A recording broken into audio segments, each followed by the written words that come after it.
আমাদের দেশে ওলামা একরাম, ইমাম, খতিব, মুয়াজ্জিনরা যদি কোনো দুনিয়াবি পেশা গ্রহণ করেন তাহলে সাধারণত আমাদের সমাজের সাধারণ মানুষদের একটা শ্রেণী এবং বেশিরভাগ মসজিদ কমিটির লোকেরা এটাকে খুব খারাপভাবে নেয় যে হুজুরও ধান্দা শুরু করে দিস।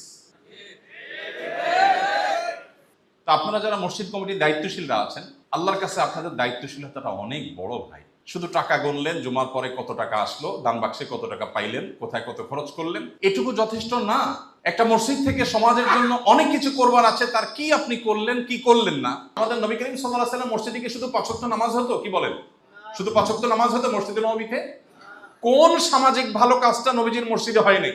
আপনারা যদি চান মসজিদ থেকে আপনারা সমাজ পরিবর্তনমূলক অনেক কাজ করার সুযোগ আছে। আমি কিন্তু চারটা এক্সাম্পল কি কি সুযোগ আছে আমি কি সেগুলো শেয়ার করবো আপনাদের সাথে। ইমাম হোক, খতিব হোক, মুয়াজ্জিন হোক, খাদিম হোক অথবা মসজিদের কর্তৃপক্ষ হোক, আমাদের মানসিকতা থাকবে খেদমতের মানসিকতা, মাতবরির মানসিকতা কারোর থাকবে না। মসজিদ কমিটির যারা দায়িত্বশীল আছেন, আপনাদের প্রতি আমি বিনয়ের সাথে একটা কথা বলতে চাই। আপনারা অনেকে মসজিদে ডোনেশনের উল্লেখযোগ্য অংশ দেন। অনেক মসজিদে কমিটির লোকজন টাকা পয়সা দেয় না, তারা নেতৃত্ব দেন, সেটাও একটা কাজ। বাকি অনেক মসজিদে আছে যে কমিটির লোকজনই অনেক বেশি টাকা পয়সা দেন এবং এই টাকা পয়সা দেওয়ার কারণে তারা ইমাম, মুয়াজ্জিন, খাদেমদেরকে মনে করেন এরা আমাদের অধীনস্থ, যেটা আমরা টাকা দিই, আমাদের বেতনে চলে, সো আমাদের অধীনস্থ। এটা একটা সম্পূর্ণ রং কনসেপ্ট। কোন অর্থে রং? আপনি যে টাকাটা দেন এটা মূলত কাকে দেন?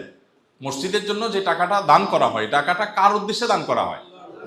আল্লাহর উদ্দেশ্যে। তার মানে আমি আল্লাহকে বলছি, আল্লাহ এই টাকাটা আমি তোমাকে দিলাম, তুমি খুশি হও, আমাকে সওয়াব দাও। এই তো। তো আল্লাহ তো সরাসরি আমাদের দান নিবেন না।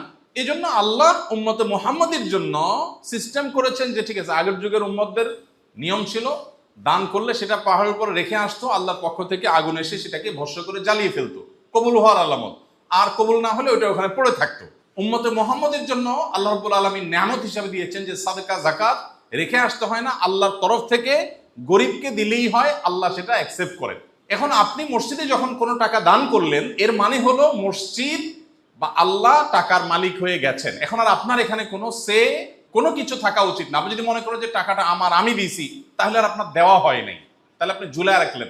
ক্লিয়ার দিয়ে দিচ্ছেন, তখন বলা যাবে যে এটা আমি দিয়ে দিছি, এটা আমার কোনো সে নেই। এখন মসজিদ কর্তৃপক্ষ কি করবে সেটা মসজিদ কর্তৃপক্ষের ব্যাপার। এখানে এখন 5 টাকা চাঁদা দেওয়া লোক আর 5 লাখ টাকা চাঁদা দেওয়ার কোনো পার্থক্য থাকবে না। আমি দিয়ে দিছি, এখন আমি ওই 1 টাকা যে দিছে তার সমান হয়ে গেছি, বা যে না দিছে তার সমান আমি হয়ে গেছি।